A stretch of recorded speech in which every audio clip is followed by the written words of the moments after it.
자, 우리 옆에 분들과 인사합시다. 잘 오셨습니다. 예, 또 인사합시다. 만나서 반갑습니다. 예, 여러분 한 주간 수고 많으셨고 살아오심을 축복합니다. 예, 왜냐면은 언제 어떻게 갈지 알 수가 없어요. 하지만 우리가 아직까지 호흡하고 있으면, 아직까지 숨쉬고 있으면 여전히 주님께서 우리 귀한 성도님들 한 분 한 분을 통하여 하실 일이 있기 때문이고 받으실 영광이 있기 때문에 오늘 우리가 살아 숨쉬고 있는 줄 믿습니다. 때로는 인생의 의미를 다 알 수 없고 발견하지 못하는 때가 있어요. 내가 왜 사는 것일까? 무엇을 위해 사는 것일까? 우리의 생명의 주관자 되시는 하나님께서는 그럼에도 불구하고 우리의 인생에 계획이 있으시고 우리의 마지막 호흡이 끊어지는 순간은 정확해요. 내가 이 땅 가운데서 해야 할 일이 끝났을 때 주님이 우리를 부르시는 거예요. 그때까지는 하나님이 하실 일이 있는 거예요. 내가 나이가 많건 나이가 적건 재물이 있건 재물이 없건 간에 여전히 나를 통해 이 어둡고 또 죄가 많은 세상을 주님의 빛과 소금으로서의 역할을 감당함으로 우리 주의 나라가 임하는 그 귀한 축복의 통로로 사용하시기 위해 우리를 부르셨고 우리를 오늘까지 있게 하신 줄 믿습니다. 그러니까 우리의 한 사람 한 사람은 중요한 거예요.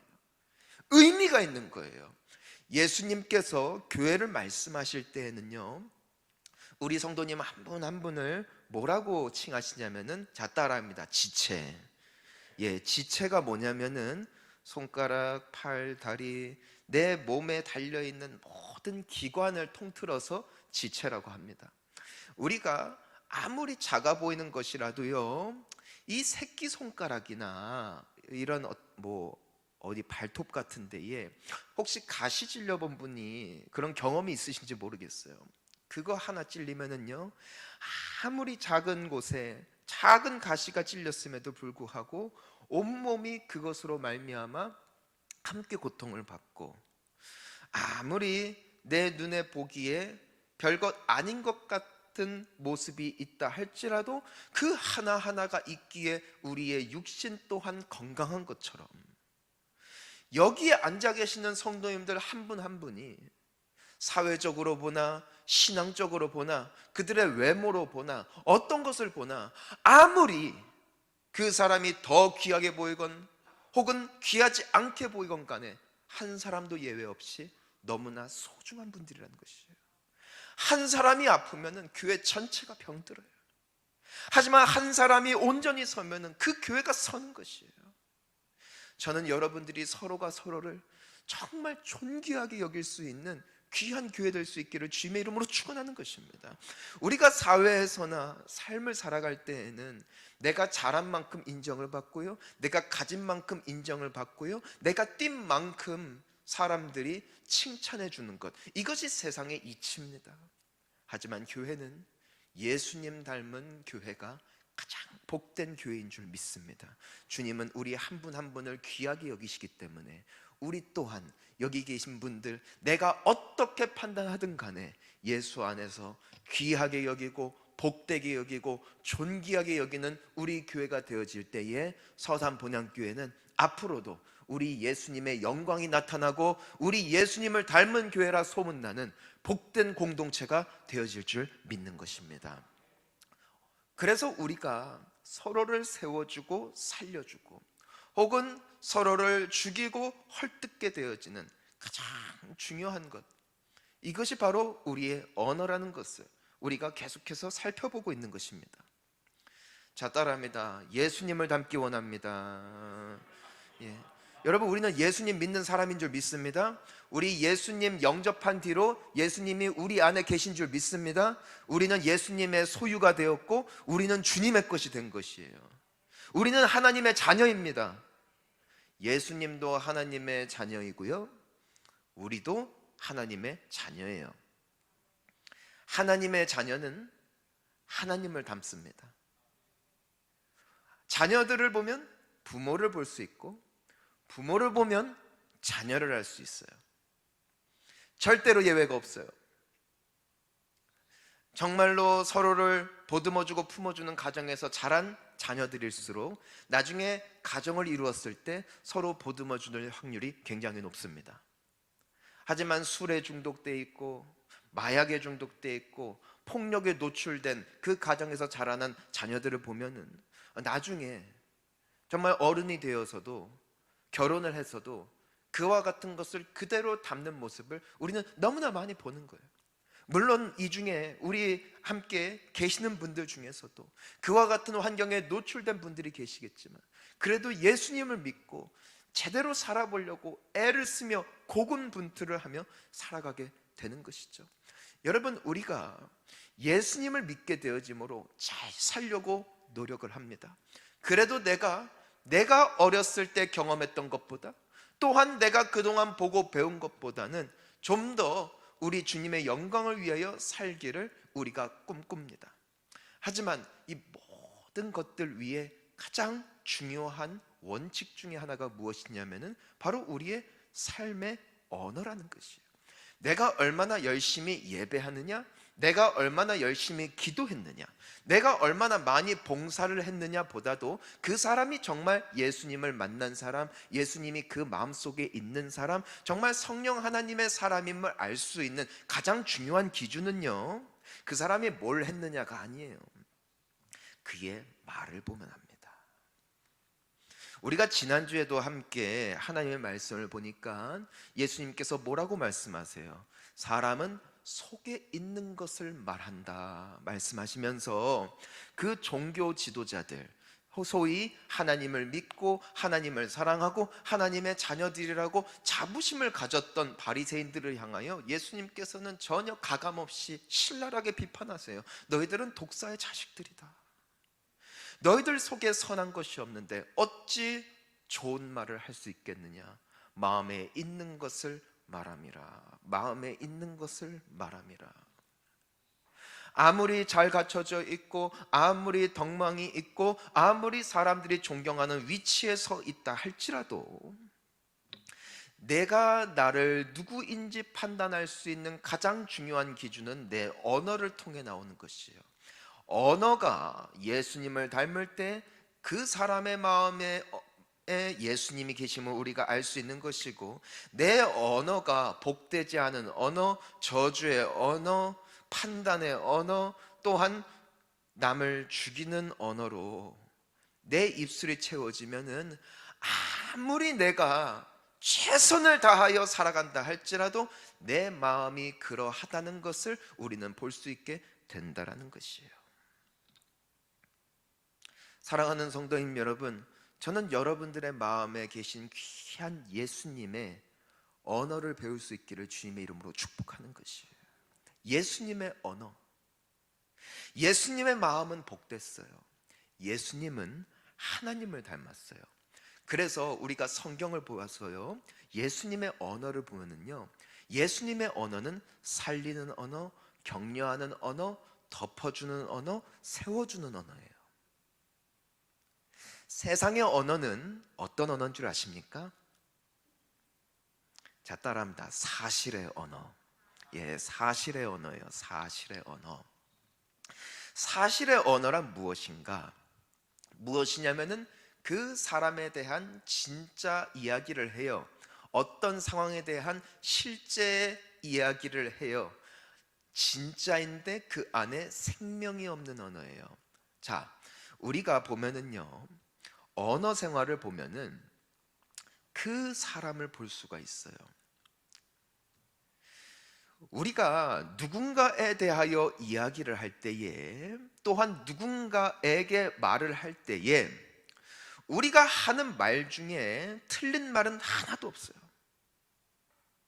맞는 말을 하고 옳은 말을 하고 또한 진짜 사실에 입각하여 말을 할 때가 많이 있지만 왜 그 언어가 진리의 언어라고는 말할 수가 없느냐?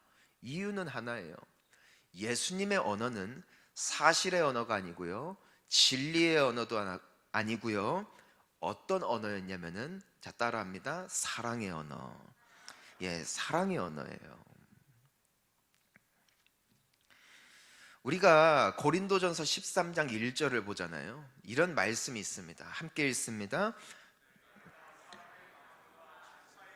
할지라도 사랑이 없으면 소리나는 구리와 울리는 꽹과리가 되고, 사랑이 없는 언어, 그때에 내가 어떤 좋은 의도로 말한다 할지라도 그 안에는 독이 있다.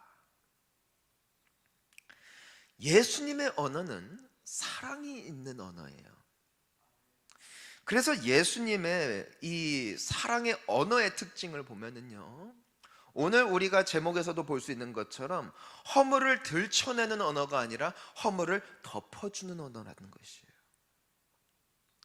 자, 우리가 가룟 유다 이야기를 한번 볼까요?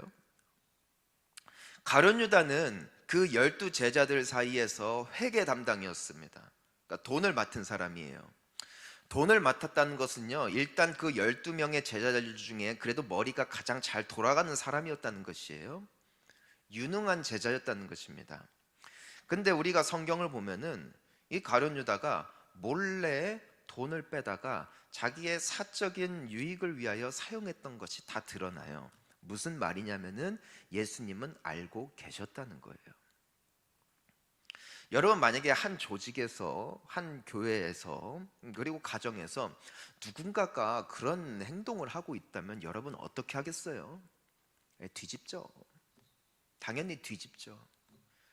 너 했던 잘못 알지? 사람들 앞에 다 말할 거고요. 그것에 대하여 설령 공포할 수 있는 위치에 내가 서 있지 않다 할지라도 나랑 가까이 있는 사람에게 소곤소곤 말할 거예요. 분명히 말할 거예요. 근데 재미있는 것은요, 제자들이 몰랐다는 거예요. 예수님은 알고 계셨거든요. 근데 예수님은 그 가룟 유다의 모든 허물과 그 죄악된 모습을 다 알고 계셨음에도 불구하고 그분은 침묵하셨다는 거예요. 이게 참 이해가 가지 않습니다. 우리의 습관은 잘못된 것이 있으면 지적을 하고 잘못된 것이 있으면 들춰내서 그것을 청소를 하고 깨끗하게 하는 것이 당연한 이치라고 우리는 배워왔습니다.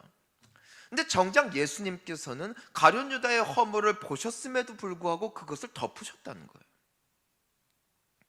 오히려 가룟 유다에게도 다른 12 제자들과 동일하게 사역을 맡기고 사명을 맡기고 또한 그에게 일을 맡김으로 말미암아 다른 제자들이 전혀 눈치채지 못할 만큼 예수님께서는 그 모든 것들을 덮으셨더라고요. 마지막 만찬 때 예수님이 말씀하세요. 여기 있는 사람들 중에 한 사람이 나를 팔 것이다. 예수님은 그 사람이 누군지를 아셨을까요? 몰랐을까요? 당연히 알고 계셨어요. 가룟 유다임을 알고 계셨어요. 제자들이 막 물어봤어요. 예수님 접니까? 접니까? 그 사람 누굽니까? 우리가 그 사람을 잡아드리겠습니다. 우리가 예수님을 위해서 싸워드리겠습니다. 근데 예수님은 아무 말씀도 안 하시고 옆에 있는 가룟 유다에게 이렇게 말씀하세요. 가서 네 할 일 해라. 가서 네 할 일 해라. 그러니까 제자들은 무슨 얘기인지를 몰라요. 누구만 알아요? 예수님과 가룟 유다만 알았더라는 것이에요. 그래서 나중에 제자들이 가룟 유다의 모습을 보고 깜짝 놀란 거예요. 어떻게 이 사람이 이럴 수 있는가? 이 예수님의 선택, 너무나 어리석은 선택. 하지만 예수님의 언어는 누군가의 허물을 들춰내는 언어가 아니라 덮어주시는 언어. 그 사람의 실수를, 그 사람의 연약한 점을 들쑤시는 언어가 아니라 오히려 그 사람 속에 있는 가능성과 그 사람 속에 있는 귀한 모습과 그 사람 안에 있는 선한 것을 오히려 부각시켜 줌으로 말미암아 예수님의 언어를 통해 얼마나 많은 사람들이 살아나는지 모르겠어요. 그래서 예수님께서는 죄인들의 친구라. 왜 죄인들이, 왜 사람들이 지적질하고 손가락질하는 사람들이 유독 예수님만 오면 예수님하고 가서 안겼을까? 이유는 딱 하나예요.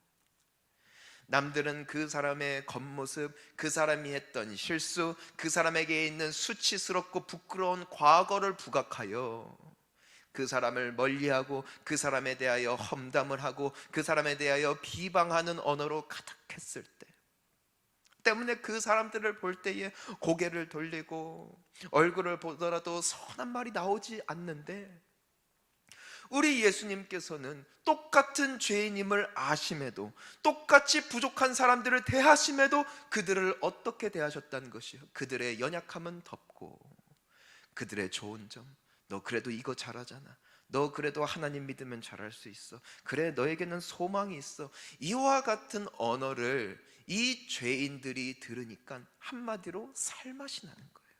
한마디로 이분을 만나면 좋은 거예요.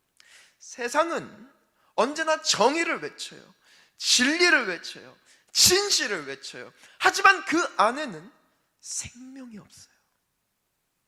오히려 죽음만 있더라고요.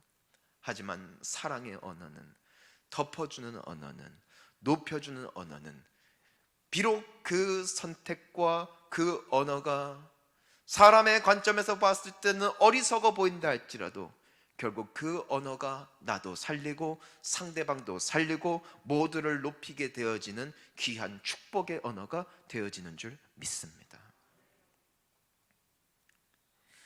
여러분, 베드로가요, 예수님께 큰 잘못을 했습니다.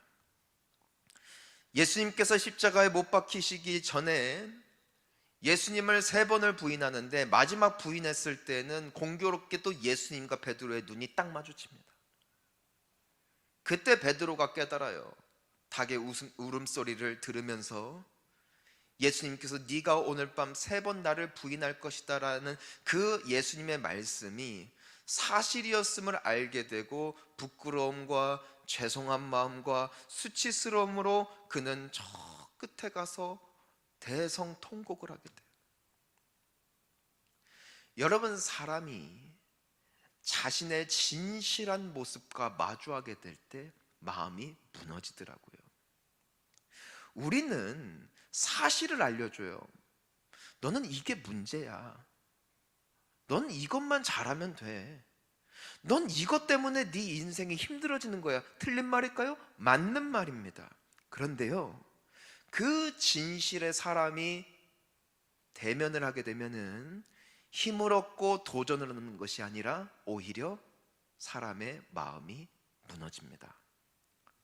베드로가요, 아무 말도 안 했거든요. 어느 누구도 그것에 대하여 베드로를 꾸짖지도 않았거든요.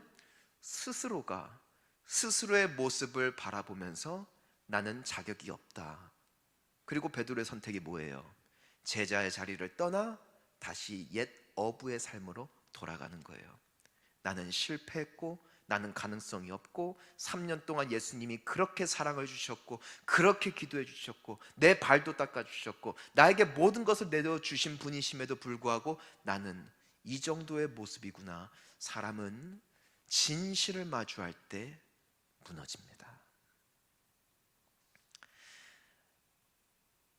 12명의 정탐꾼들이 이 이스라엘 백성들에게 하나님께서 약속하신 축복의 땅을 정탐을 하는데 사실의 정보를 그들이 말하죠.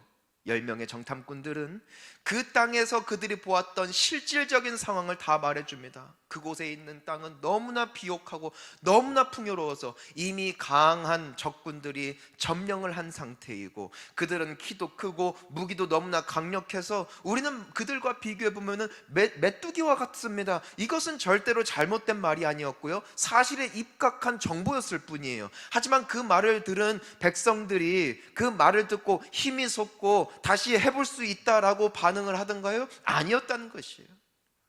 오히려 그들은 울었어요. 그들의 마음은 무너졌어요. 우리는 절대로 저 땅에 들어갈 수 없다. 우리 다시 돌아가야 된다. 오히려 사기가 저하가 되어지는 이 모든 것을 우리가 보게 되는 거예요. 여러분, 우리가 자녀들을 키울 때에도 또한 우리가 성장할 때에도 가만히 생각을 해보면은 그 사람들에게는 내가 나름대로 또 우리 부모님의 세대는 또 나름대로 자식 잘 되라고 너 그렇게 살면 안 돼. 너 이거 똑바로 해야 돼. 넌 이것만 잘하면 되는데 남들은 다 잘하는 건 너는 왜 못하니? 이것은 사실이에요. 근데 그 사실이 그들을 죽이더라는 것이죠. 사람은 사실로 말미암아 진실로 말미암아 사는 존재가 아니더라는 것이죠. 베드로가 다시 배를 타고 옛 생활로 돌아갑니다. 그가 진실을 마주했기 때문에. 하지만 예수님께서 그 베드로를 찾아오셨어요. 베드로는 우물쭈물하다가 다시 바다로 뛰어들어서 예수님께 헤엄쳐서 옵니다. 베드로의 마음에는 예수님을 너무 사랑하니까 반가운 마음과 동시에 자신이 했던 그 모든 수치스러운 그 기억을 떠올리면서 어찌 말을 해야 할지 알 수가 없는 거예요. 만약에 예수님이 나였다면, 만약에 예수님이 우리였다면 어떻게 반응하셨을까요? 야, 너 그때 나랑 눈 딱 마주쳤다. 그쵸? 넌 어떻게 그 조그만 애한테도 그러냐? 남자 새끼 맞나? 너 제자들 앞에서는 수제자랍시고 막 앞에서 설치더니 그 조그만 애 앞에서 너 강단도 없냐? 사실이죠. 강단 없는 거죠. 부끄러운 거죠. 근데 예수님은요, 그 허물에 대하여 한 말씀도 안 하세요. 그게 기가 막힌 거예요. 예수님은 베드로가 했던 실수, 그에게 있는 부끄러운 모습, 그에게 있는 단점은 한 말씀도 안 하시고 뭐라고 질문하세요? 네가 나를 사랑하느냐? 예수님은 베드로를 알아요. 그가 실수했지만, 약하지만, 겁도 많은 연약한 인생이지만 그 마음속에 뭐가 있는 거예요? 예수님을 사랑하는 마음이 있음을 예수님께서는 아시는 거예요. 남들이 봤을 때는 부끄러운 인생이고 부족한 인생이지만 예수님께서는 그에게 있는 단 하나의 장점, 네가 나를 사랑하느냐? 그 질문에 그에게만 있는 가장 독특한, 그에게 있는 누구보다도 뜨거운 예수님을 향한 사랑을 예수님께서 부각시키는 거예요. 베드로가 너 그때 나 부인했느냐 아니면은 충성을 지켰느냐 물어보셨다면은 베드로의 마음은 무너지죠. 그런데 예수님께서 네가 나를 사랑하느냐, 다른 거는 자신 없어요. 뭐 하라고 하면은 자신 없어요.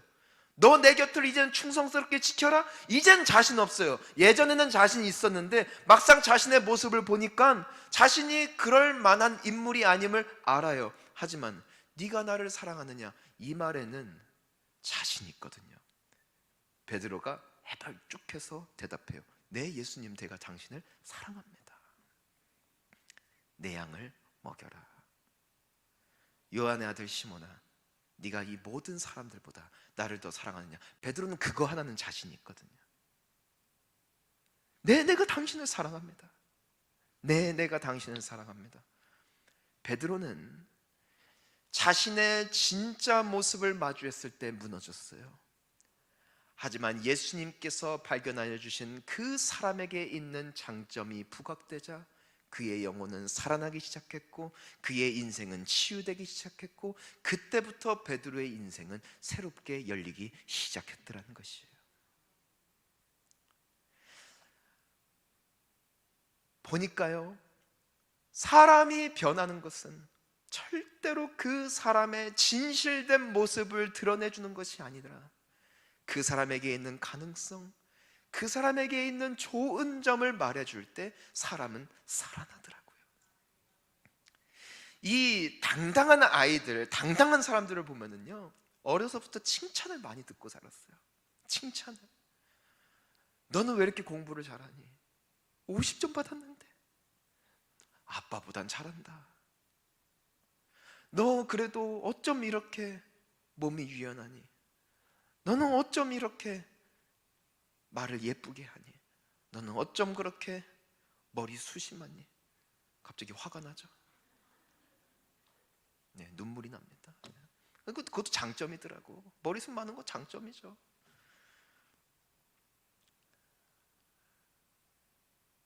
비록 나에게 있는 약함이 있지만 약함이 아닌 나의 장점, 불가능이 아닌 내 속에 하나님께서 내재시켜 주신 그 가능성을 사람이 들을 때에 그 사람은 살아나고 그 사람은 회복되고 그 사람을 통하여서 하나님께서 영광받게 되는 것을 우리는 베드로와 예수님의 그 대화를 통해서 다시 한번 발견할 수 있게 된다는 것이죠.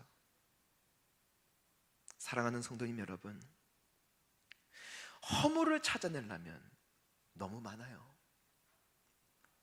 하지만 그 허물에 대하여 내가 이야기하고 그 사람에게 그 허물을 들춰내주는 것이 그 사람을 살리는 것이 아니라,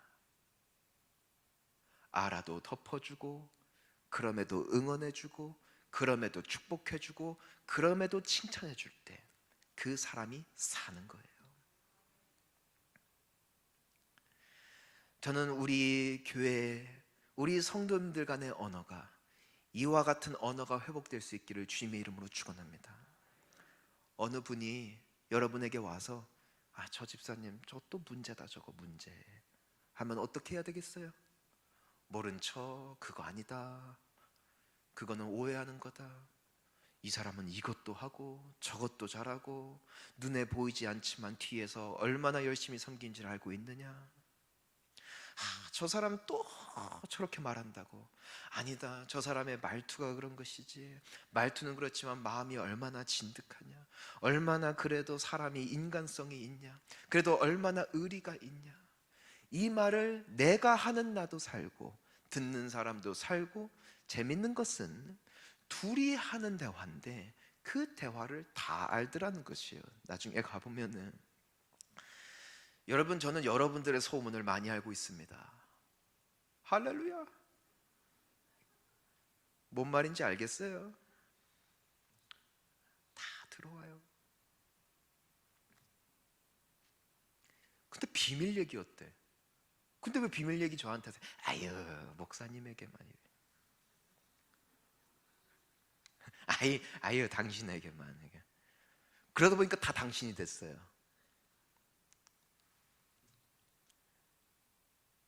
그 말이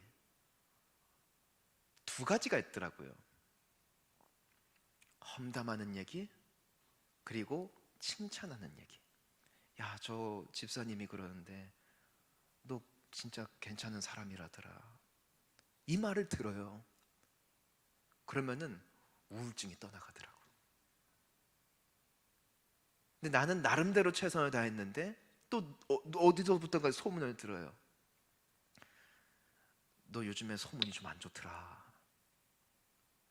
그러면 나는 애를 써도 안 되는구나.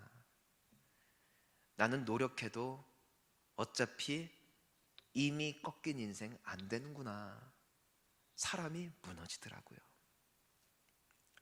사랑하는 성도님 여러분, 진실이 아닌 사랑의 언어, 허물을 들춰내는 언어가 아니라 허물을 덮는 언어, 이 언어가 우리를 살리고 우리의 가정을 살리고 우리의 교회를 하나 되게 하실 줄 믿습니다. 이것이 성령의 언어예요. 성령님은 우리를 하나로 엮으시는 분, 원수마귀는 우리를 흩는 존재. 우리의 입술과 우리의 마음이 성령 충만하여 예수님을 닮아, 우리 주님을 닮아 나 때문에 왜 주변이 살아나게 되어지는 귀한 축복의 언어, 오늘 하루와 또한 돌아오는 한 주 가운데 우리의 인생 속에, 우리의 삶 속에 회복될 수 있기를 주님의 이름으로 축원합니다.